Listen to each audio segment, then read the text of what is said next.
Good afternoon and welcome to this Yellowstone Advisory and ShareSwap webinar with Halma plc. I'm delighted to introduce Charles King, Director of Investor Relations, to take us through today's presentation. Thank you very much, and apologies for the slight technical snafu there, but I think we're through that. I'm really pleased that you could all join today. As you can see, I'm going to update on the full year results that we announced back on the 16th of June. We've just been on roadshow with some of our major institutional investors to talk about those results, so it's certainly fresh in the mind. We saw well over a third of our shareholder base across the UK, Europe and the US, and I'm very pleased to say that we could finally see some of them in person as well, which certainly felt like a change over the last 2 years. Although, as I was talking to Mike just before we kicked this off, sadly the rail strikes got in our way. So having just got through COVID, the rail strikes were the problem this time around. But we're in any case, we've got a great set of results to report on to you today. So I'll give you the what we delivered, and then I'll give you how we delivered it, which I think is really probably the more interesting story. But I'll start with the what. But before I get onto the results, those of you who follow Halma closely will have seen that in fact we made two announcements on the 16th of June. The first was the results, clearly, and the second was the announcement that Andrew Williams, our Chief Executive, has decided to retire next year after 18 years as Chief Executive and almost 30 years at Halma. And after a very rigorous succession planning process, the board has chosen our current CFO, Chief Financial Officer, Mark Ronchetti, to be his successor. And in terms of the transition from Andrew to Mark, Mark has become Chief Executive Designate, clearly, and will remain as our Chief Financial Officer until his successor is appointed. And Mark will take over from Andrew on the 1st of April 2023. So until that time, Andrew will continue as Halma's CEO, will support Mark through the transition process, and that will obviously also include supporting him on the CFO succession. And I'd say that generally this is a very planned process that we've been working towards over many years. So, for example, we've built very strong leadership at our executive board and sector board levels to prepare for this. And we've also embedded even further our sustainable growth model, which we'll talk about more today. And that drives our success year in, year out. And you'll see that in the set of results that I'll talk to you about. Andrew said that he believes that now is the right time for him to hand over to a new CEO. And as you'll see from the results we'll discuss today, the group is performing very strongly and is better placed than ever to capitalize on the many opportunities that we see in our markets. So 2022, as you can see, a year of notable achievements, and we passed a number of significant milestones. A very strong financial performance overall with substantial growth and returns, record revenue, over £1.5 billion of revenue for the first time, and our 19th consecutive year of record profit. And when we were talking about this, Alex and I, just before we kicked off the presentation, if we think about what's been in those 19 years, we've had Brexit, we've had the global financial crisis, and then obviously recently all the disruption we've seen around COVID, and most recently the war in Ukraine. So delivering 19 consecutive years of record profit is clearly a very strong performance. It's our 43rd year of consecutive dividend growth of 5% or more. So again, showing that those healthy long-term returns that we're offering to shareholders. And I think importantly, it was also a year where we substantially increased the strategic investment in the business. So we invested over £250 million in the considerable growth opportunities we're seeing in our market, whilst we also maintained a strong balance sheet. There was record investment in a number of areas, in technology, in R&D, a record number of acquisitions in the year, And we've also continued to build strength and diversity in the leadership teams, and also re-emphasize the importance of our entrepreneurial and collaborative culture, thank goodness, through many more face-to-face events as well recently. I think we all know it's been a year of multiple economic and geopolitical challenges, and our companies have responded to that with great skill, great agility to overcome them, whilst also addressing the new growth opportunities that we see out there. So I'd say in summary, in terms of the year, this combination of strong growth, returns, record investment, and our operational and strategic agility means that Halma is very well positioned to deliver further progress in this new financial year and in the longer term. So let's have a look at those results in a bit more detail.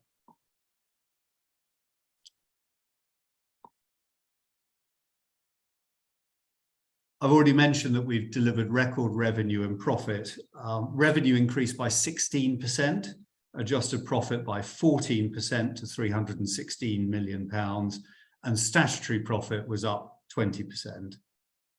It was really great to see growth across all sectors and all major regions. Strong organic growth, together with substantially increased strategic investment, R&D spend growing by more than £15 million to 5.6% of sales, a record 13 acquisitions completed for 164 million. And this was backed up by solid cash conversion of 84%, even with that increased investment and increased demands on working capital due to the high growth and the supply chain disruptions that we saw in the year. And I mentioned that we ensured that we maintained a strong balance sheet, and our gearing at the year end was marginally lower than the last half and full year ends. So even with that very strong investment, we've kept the balance sheet in excellent shape. And we've continued to deliver high returns, as you can see. Return on sales of 20.7%, well within our 18 to 22% target range, and return on total invested capital, or ROTIC, of 14.6%, which is more than double our weighted cost of capital. And that strong performance and the confidence we have in the future supports a 7% increase in the full year dividend to just under 19 pence per share. Looking in a bit more detail at the revenue, as you can see on the right-hand side, revenue increased 15.7%, an improvement of over £200 million year on year.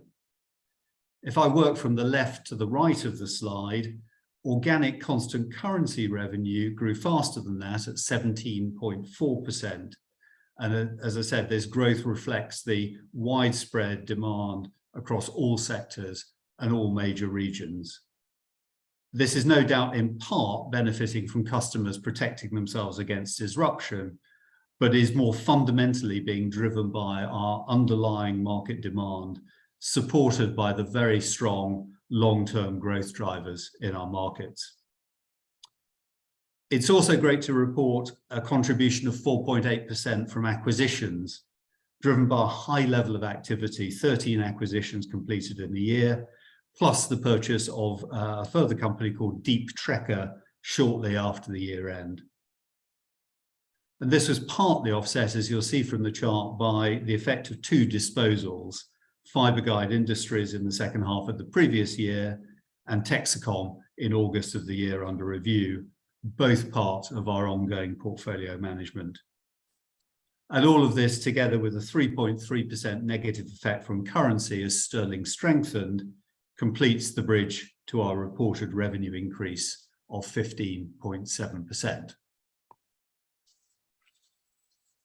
Looking at our revenue performance by destination, the chart on the left shows reported revenue split by destination and reported growth for each of those regions. The table on the right shows the evolution across the year of group reported growth. So if I start with the chart on the left, it's great to see the widespread growth with strong performances across all the major regions. The rate of growth in each region mainly reflected the strength of demand in those particular end markets, as opposed to any specific geographical differences that we need to point out here. The reported growth rates also included the contribution from acquisitions, including Static Systems in the UK from the prior year and the 13 acquisitions we made in this year.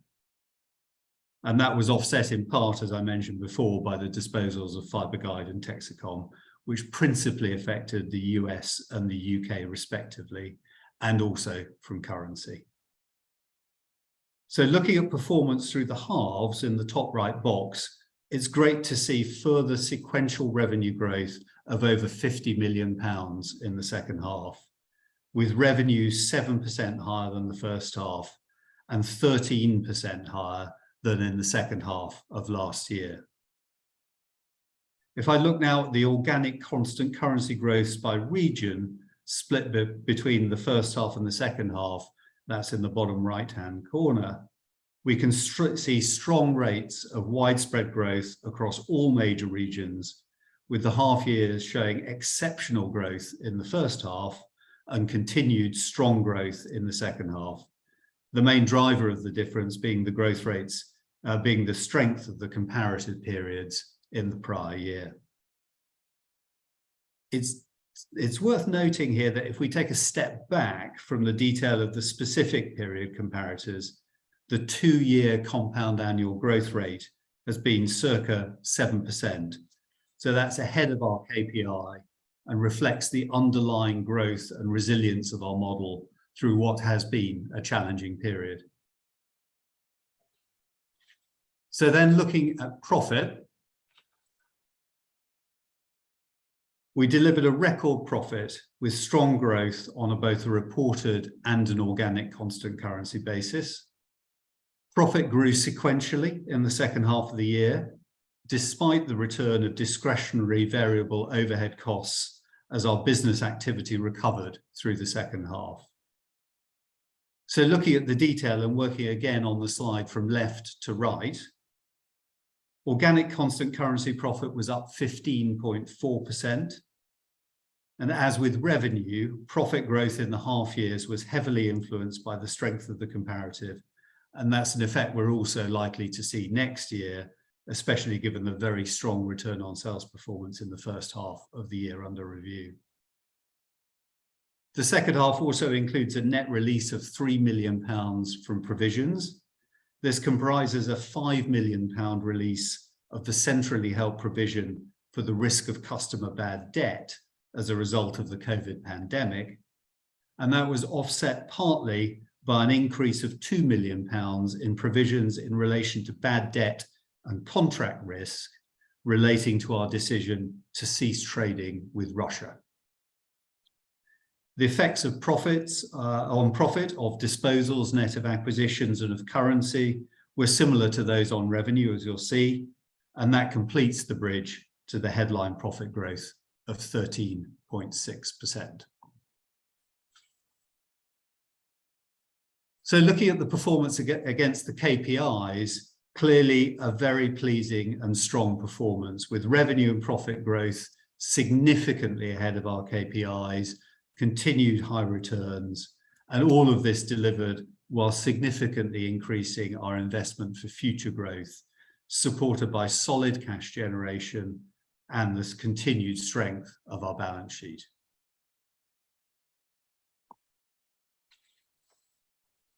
So I mentioned that the presentation really comes in two halves. The second half is really, well, how have we achieved that? And I think it's fair to say that our success year in, year out, those 19 years,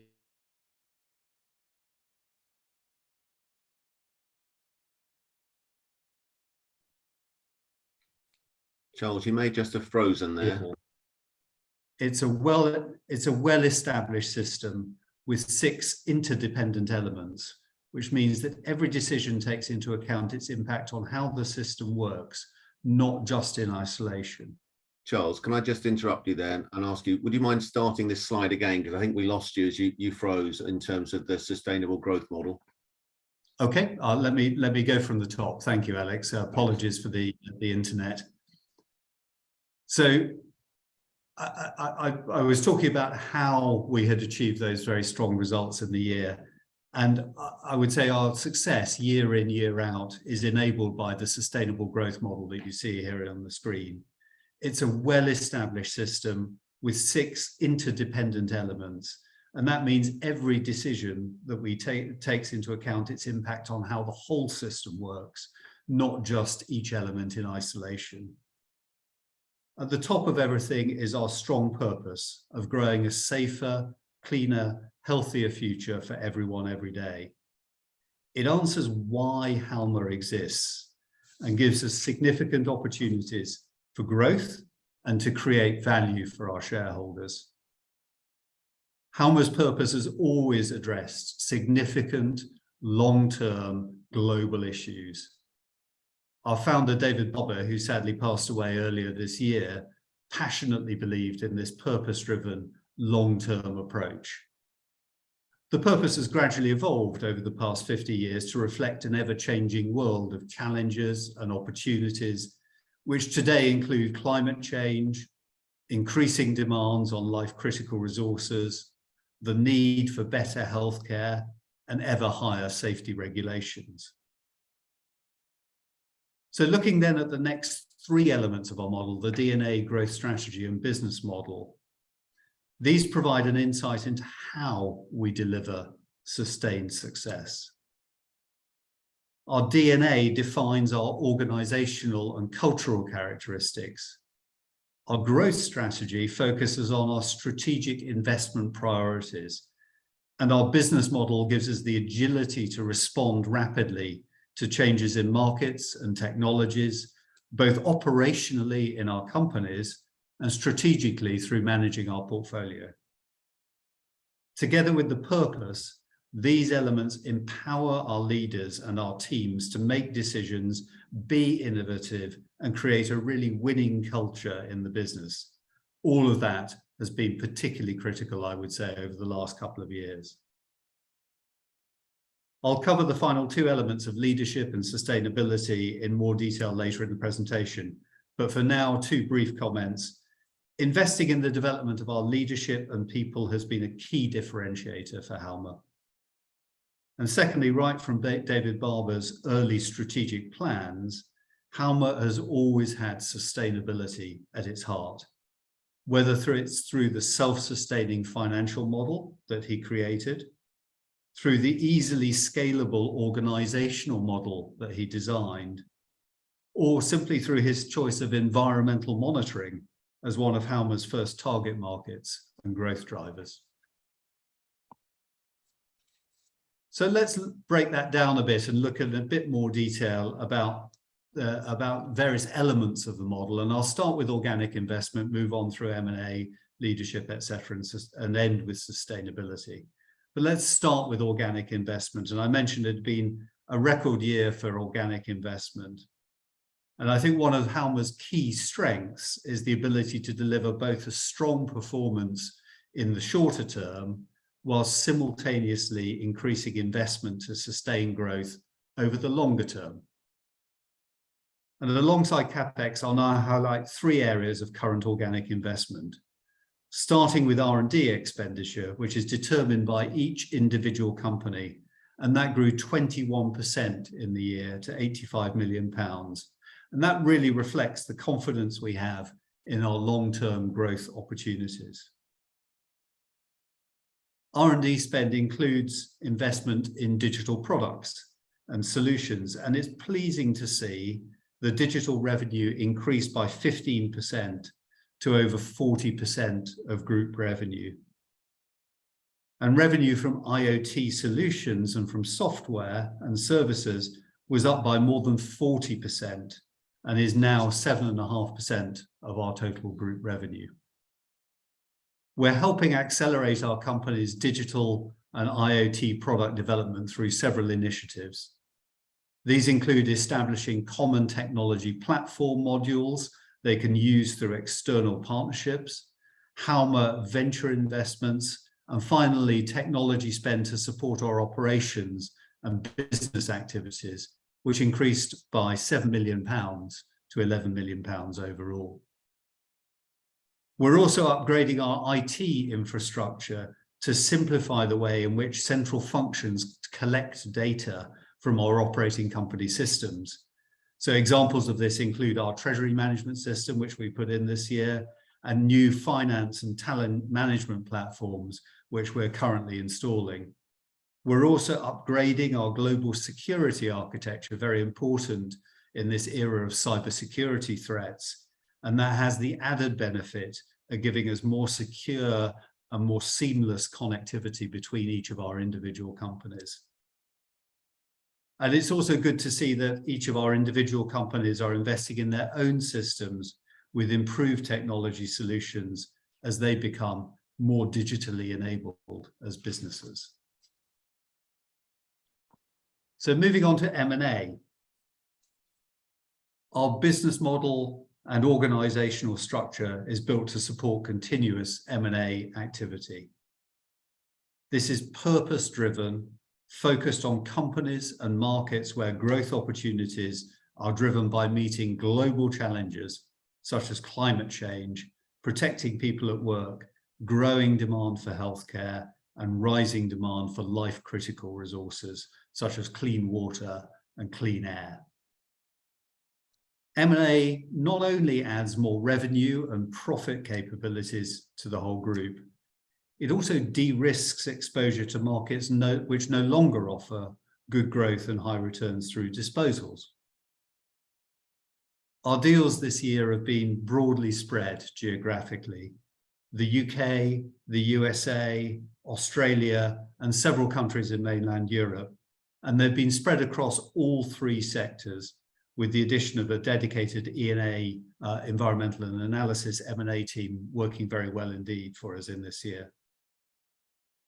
We bought 3 standalone companies, as you can see at the top of the slide this year, and made 10 bolt-on acquisitions to enhance our existing companies, technologies, and market reach, reflecting the fact that many companies now have the size and capability to go through acquisitions as well as organically.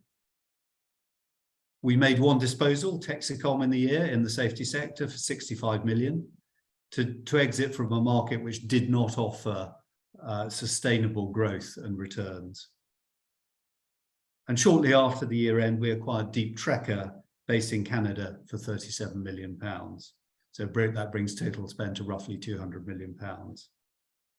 And looking ahead, we can see how M&A can continue to contribute strongly to our growth. Each sector has a healthy pipeline. Our search effort continues to be focused on finding private owner-managed businesses which are not for sale. And to progress this, we've added M&A resources in each of our 3 sectors, and we're further building M&A resource in the Asia-Pacific region as well.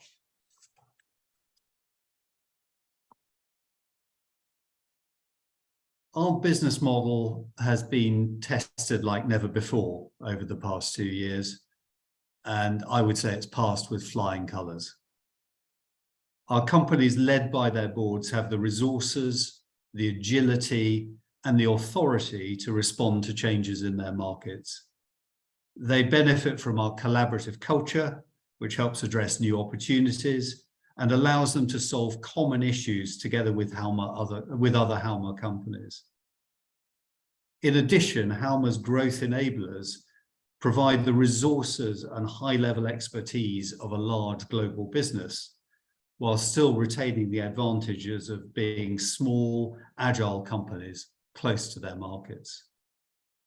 These attributes, I think, have been of huge benefit as our companies have faced substantial increases in demand, both recovery from the pandemic and new opportunities, disruptions in their supply chains, increasingly competitive labour markets, and of course, rising costs.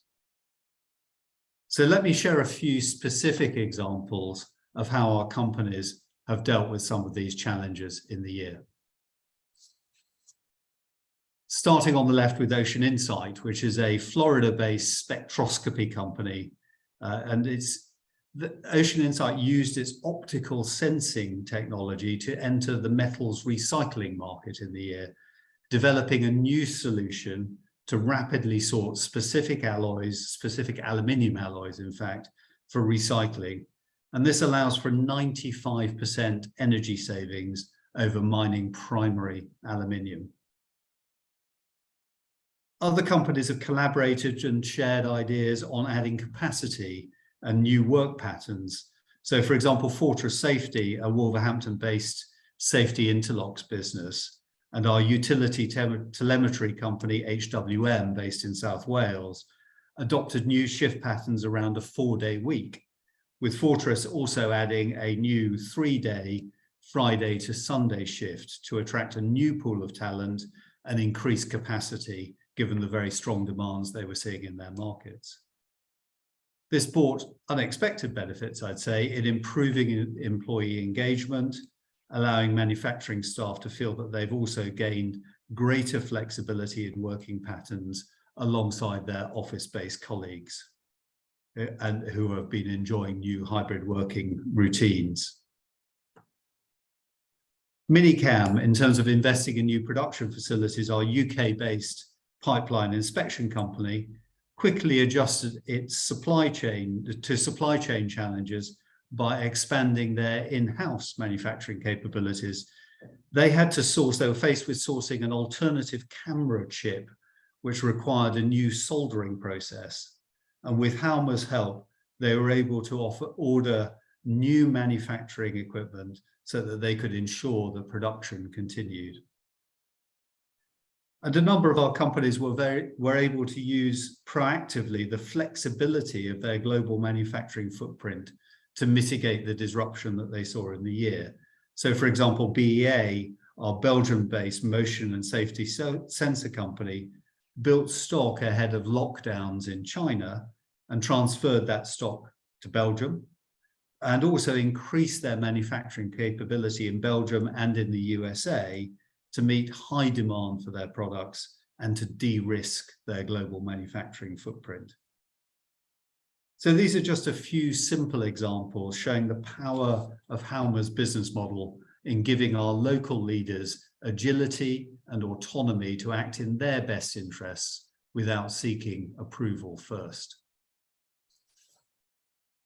So I mentioned earlier on that we'd spend some time on leadership and people, and it's a vital area because Halma's decentralized organizational model puts a premium on the quality of leadership in our sector teams and in our companies. So on the left-hand side of the slide under our people there, you can see the qualities we look for in our leaders and our teams. We seek to attract and retain people who are passionate about creating innovative solutions to make the world safer, cleaner, and healthier. We want people who have an entrepreneurial spirit, who are agile thinkers, and who have a strong sense of ethics and integrity. And we want people who enjoy a culture of both empowerment and accountability, and being part of teams where diverse viewpoints enable better decisions and superior performance.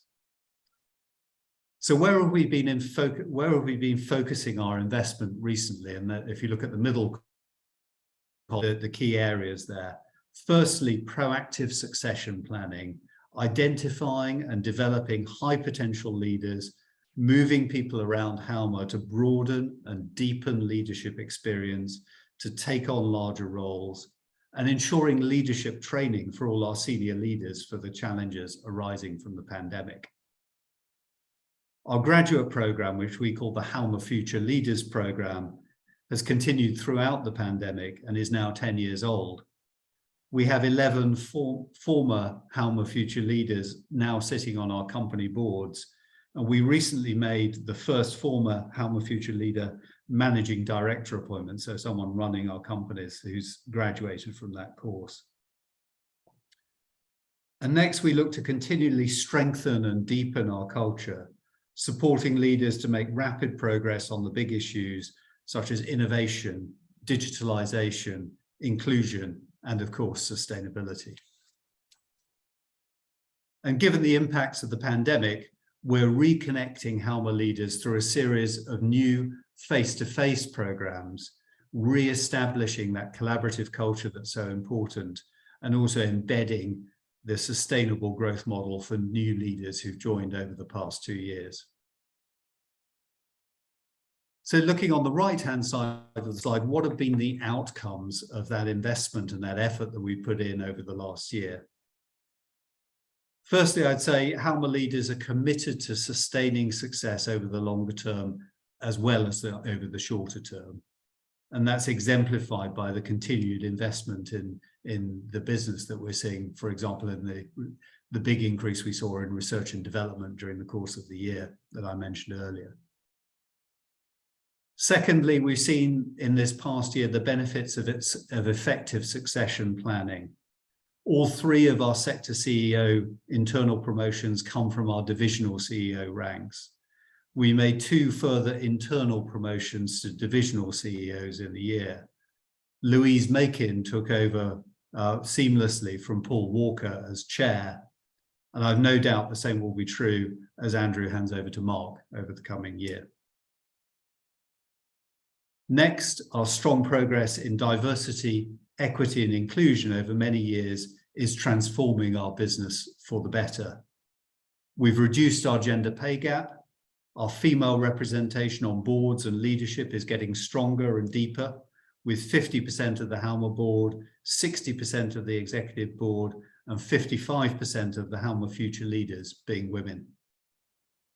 A current priority is improving representation on our operating company boards, and female representation there increased from 22 to 26% in the last year, which represents good progress towards our target to be within a 40 to 60% band by March 2024.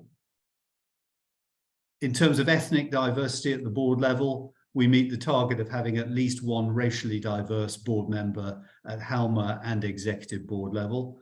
And in addition, 20% of our senior leaders and 13% of our Halma future leaders are from ethnically diverse backgrounds.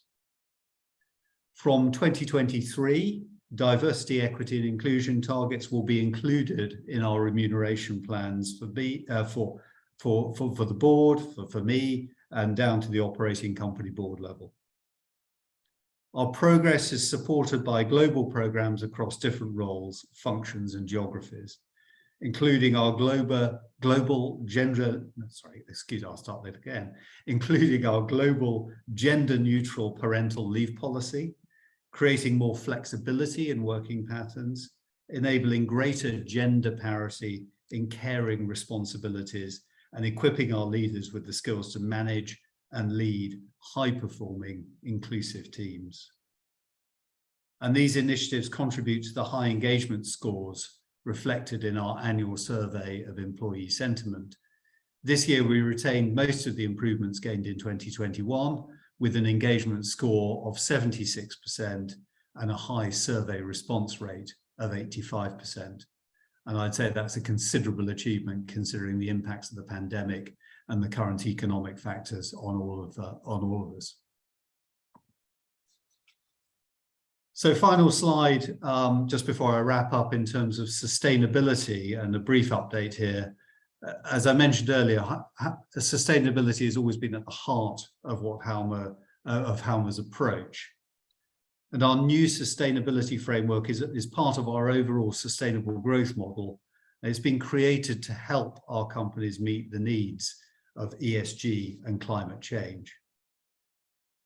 The 3 specific key sustainability objectives, or KSOs, you can see on the left-hand side of this slide, are highly aligned to the purpose and address key issues for Halma and our stakeholders: circular economy, diversity, equity and inclusion, which I've just talked about, and climate change, which I'll focus on now. We started to make tangible progress towards developing a roadmap towards our 2050 net zero target. We reported against TCFD for the first time this year, which highlighted not only the challenges, but also the significant opportunities for Halma that come out of climate change.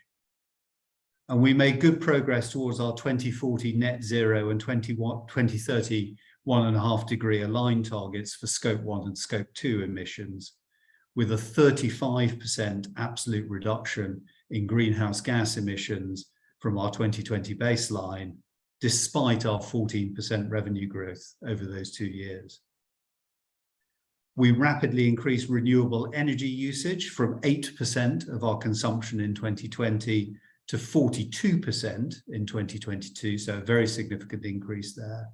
And that's towards our target of 80% renewable consumption in 2025. And from 2023, we're targeting at least a 4% annual improvement in energy productivity.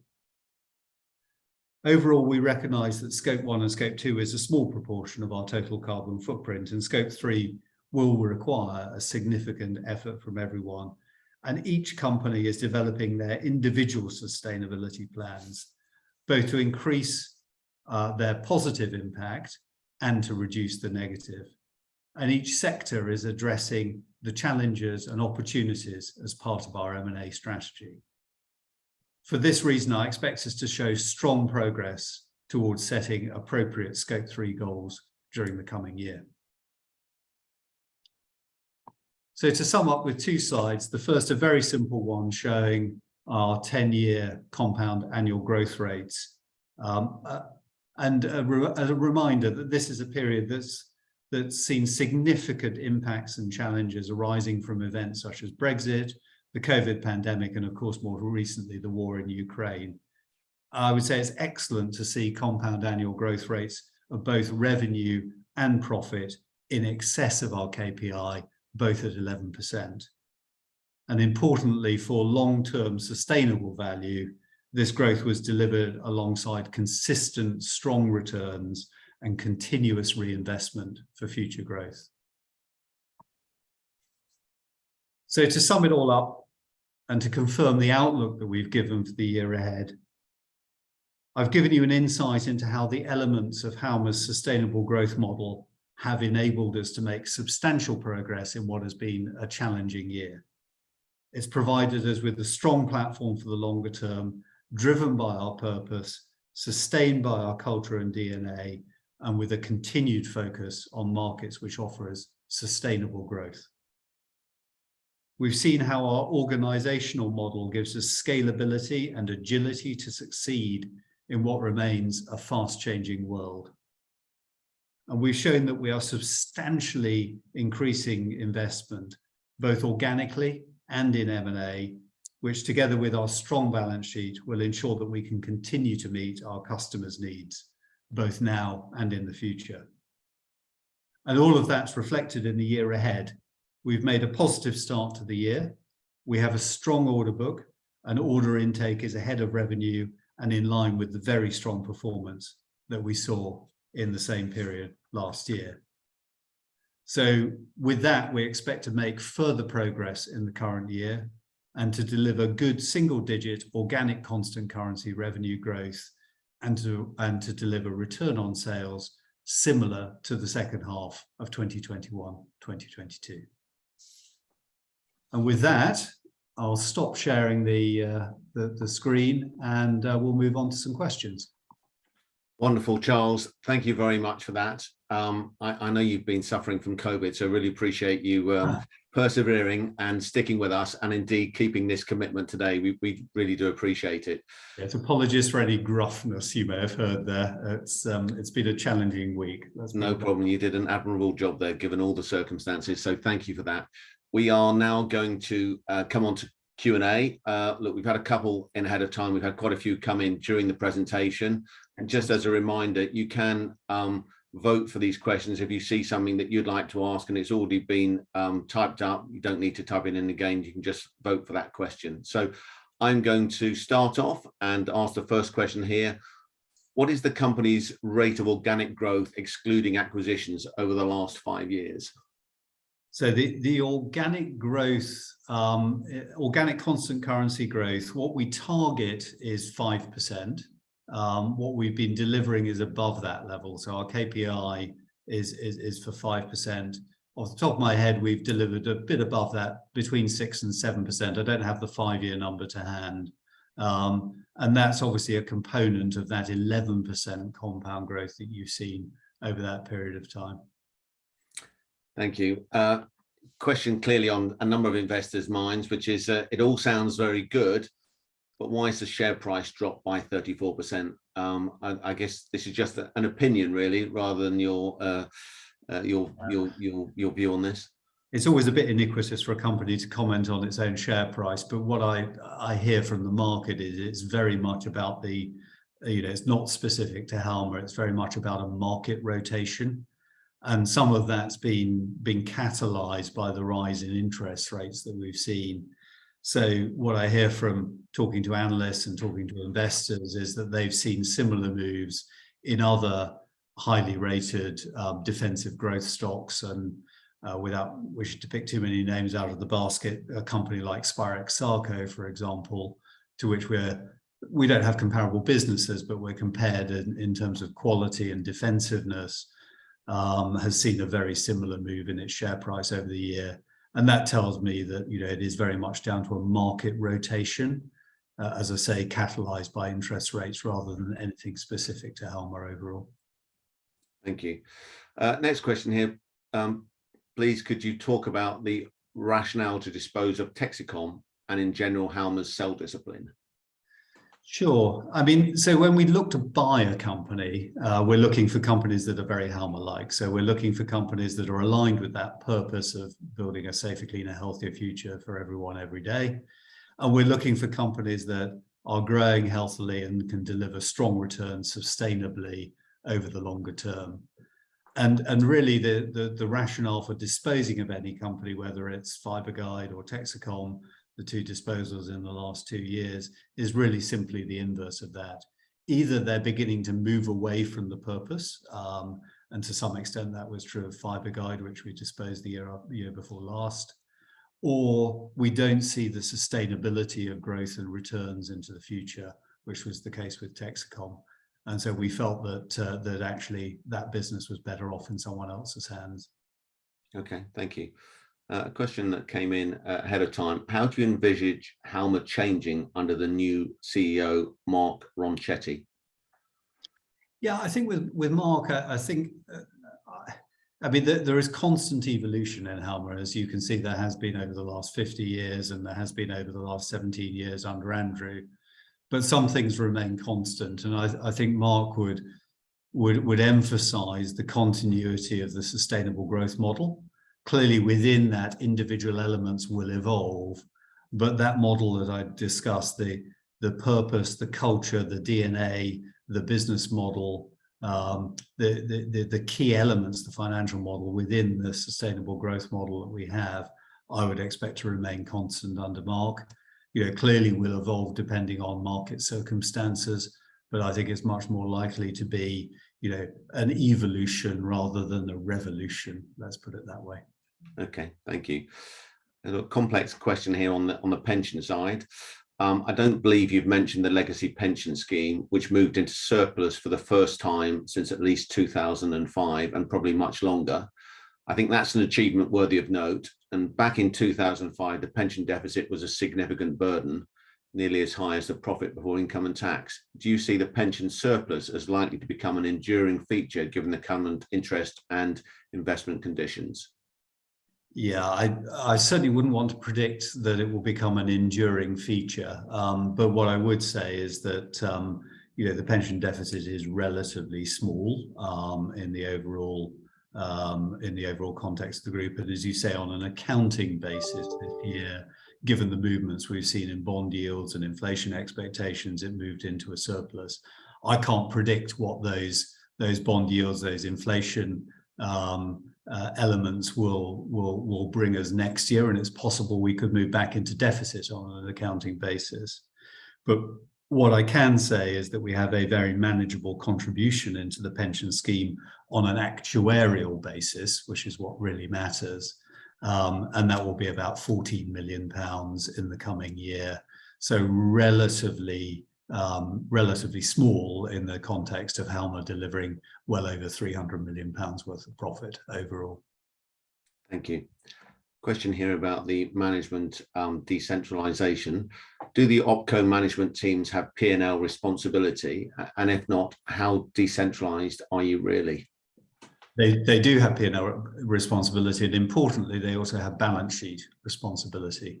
So we reward the boards of directors for each individual operating company on an EVA basis. So we're rewarding them on their profit growth over and above the cost of capital. So, and that obviously drives, great behaviors in terms of driving good growth at the top line, but also ensuring that we deliver really good returns within the businesses. It drives at a micro level, or a smaller level, it drives, for example, very good behaviors around working capital, for example, because as a management team, you're going to be very, very cautious and careful around your working capital if you're being charged for the use of that working capital. Similarly, on R&D, you're going to make good investments, or hopefully better investments anyway, because you are being charged a cost for using that capital within the business, and we expect to see a return on it, and we reward those teams on the return. So yes, they have P&L responsibility, but importantly, they also have balance sheet responsibility for their individual company as well. Okay, and continuing on that decentralized theme, are top-down diversity targets for operating companies not at odds with a decentralized culture? Well, I suppose in some ways they are, but I think it's important that we make sure that we have diverse teams throughout the organization. And it's something we've worked on very hard within the business. You can see the results at the board, at the executive board level. Clearly, people coming into the organization through our graduate program, Halma Future Leaders program, are also well spread, well diverse, both not just in terms of gender, but in terms of ethnicity as well, for example. And I think we are, the one area looking at it where we felt there was considerable further work to do was on our operating company boards, and we're incentivizing them to become more diverse. That's as simple as that. Okay, thank you. Another question that came in ahead of time. Do you think your businesses have pricing power in this inflationary environment? And will you be able to recover your input costs without impacting margin? Yeah, and you can see that we managed to do that. I mean, we delivered a very healthy return on sales of 20.7% in the past year. The guidance for the coming year is for that return on sales to be 20.5%, which is equivalent to the second half of last year. So I think within that, there has to be pricing resilience at the very least within the business. And I think that comes from the non-discretionary nature of many of our products. These are essential products that we're selling to our customers, but we're providing to our customers. And that does give us the ability to mitigate the cost increases that we're seeing in the business overall. So yeah, I think we've got good pricing resilience within the business. Okay, thank you. A question here on the succession planning. I'm surprised you made the CFO the CEO. Don't you need to have operational experience of a divisional CEO to maintain the deep knowledge and experience? Well, I guess I alluded to that as part of the presentation. And I think the CEO role in the time that Andrew has been CEO has evolved very significantly. So I think it's become less operational and more about maintaining the culture of the organization and the sustainable growth model overall. Don't forget, in that time, we've now brought on 3 individual sector CEOs for each of our individual sectors, for safety, for medical, and for environmental and analysis. Those sector CEOs sit on our executive board, and they bring the operational expertise for each of those individual sectors to partner alongside then the functional expertise that comes from our head of talent, culture and communications, for example, our chief technology officer, and obviously our CFO, who will be a new CFO, hopefully later in the year. So I think the need for that operational experience has diminished because we have that breadth of experience represented on the executive board overall. Okay, got a couple of questions here on M&A. I know the strategy is to buy private companies which aren't for sale, but are you seeing attractive opportunities in the listed space with so much pressure on equities of late? Yeah, We don't. You're right. We don't really play in the listed space, so it is about buying smaller private companies in private transactions. What I would say is, though, clearly what we're seeing in the listed space in private equity does tend to influence valuations over time in the private space as well. And I think maybe we're seeing some of the very early signs of a moderation in valuations in that marketplace.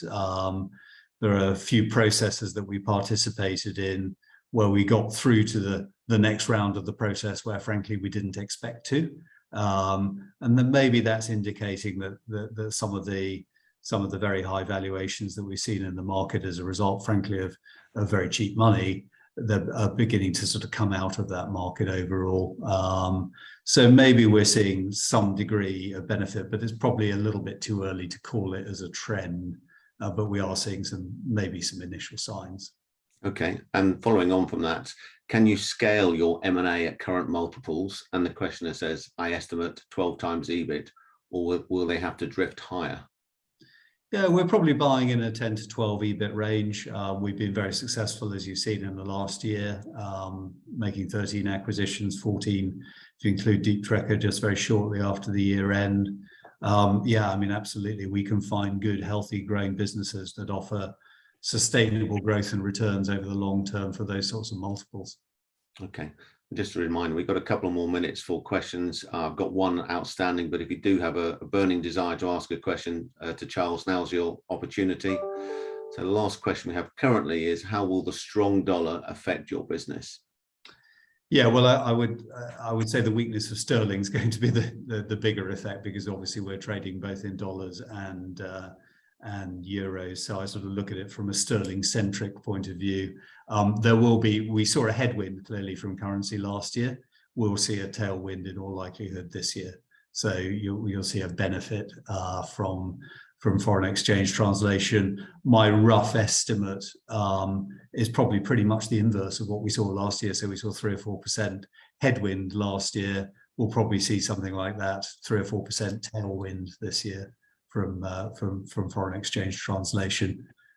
So that's that's just a mathematical factor of what's going on in the foreign exchange markets. Brilliant, thank you, Charles. We have no further questions, so that's and we're coming towards the end of today's webinar. So I'd just like to say thank you for Charles, as I said, for presenting and then answering all those questions. To all the people that attended, please provide feedback. You'll be directed to a feedback form as you leave today. It'd be really appreciated if you could just leave some comments there. We'll be putting up a recording of the presentation on the Yellowstone YouTube channel and through ShareSoc after the event. And just mention a couple of upcoming events. On the 19th of July, we've got a ShareSoc Woodford campaign. On the 18th of August, Kenmare half-year results. 31st of August, Road Talk.